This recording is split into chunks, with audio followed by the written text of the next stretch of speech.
ఇవాళ మనం కుకీస్ చూడబోతున్నాం.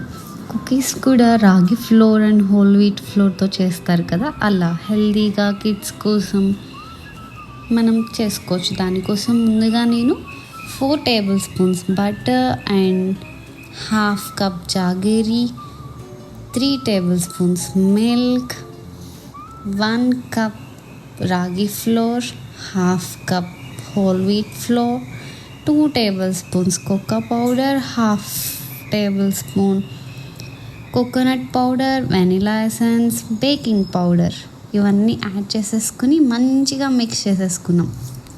మనం ఇలా మిక్స్ చేసేటప్పుడు ఇంకొంచెం మెత్తగా డౌ రావాలంటే కొంచెం మిల్క్ యాడ్ చేసుకుని చేయవచ్చు. ముందుగా మనం ఒక ప్లేట్కి నెయ్యితో గ్రీస్ చేసేసుకుందాము. చేసుకుని ఇలా షేప్ చేసుకునేటప్పుడు దానిలో మనం రోస్టెడ్ క్యాషూ నట్స్ ఉంటాయి కదా, వాటిని చిన్న చిన్న పీసెస్ చేసుకుని ఆ రౌండ్ చేసే దానిలో పెట్టి మళ్ళీ రౌండ్ చేసుకుని ఈ విధంగా షేప్ చేసుకోవచ్చు. మీకు నచ్చినట్లు చేసుకోండి.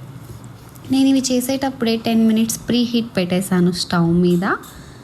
సో ఇవి షేప్ అయిపోయిన తర్వాత మనం స్టవ్ మీద పెట్టే ముందు ఇలా కోకోనట్ పౌడర్ ఉంటుంది కదా, దానితో ఊరికే డెకరేషన్ చేసుకున్నాము. అలా డెకరేషన్ చేసుకుని పైన చిన్న క్యాషూ నట్ కూడా పెట్టేసుకోండి, చూడటానికి కొంచెం బాగుంటుంది. 10 మినిట్స్ అయిపోయిన తర్వాత చూసారు కదా, ఇలా ప్లేస్ చేసుకోవాలి మన కుకీస్ ప్లేట్.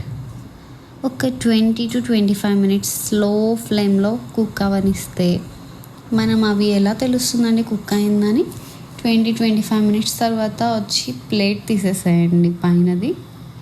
అలా ఉంచేసేస్తే ఒక 5-10 మినిట్స్లో కొంచెం గట్టిగా క్రిస్పీగా తయారవుతాయి.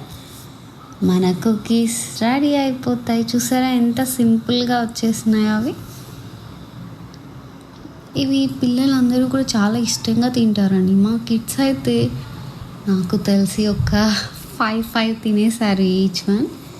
అండ్ నేను ఈ రెసిపీతో ఎన్ని కుకీస్ ట్రై చేశానంటే, మినీ కుకీస్ అయితే 40, పెద్ద కుకీస్ అయితే 20 వరకు చేసుకోవచ్చు. ఇంకెందుకు ఆలస్యం, టేస్ట్ చూసేద్దామా మనం. చూసారా ఎంత క్రిస్పీగా వచ్చినాయో. మీరు కూడా ట్రై చేయండి. అలానే ఎలా వచ్చింది రెసిపీ అనేది నాకు కామెంట్ సెక్షన్లో మెన్షన్ చేయండి. Bye bye.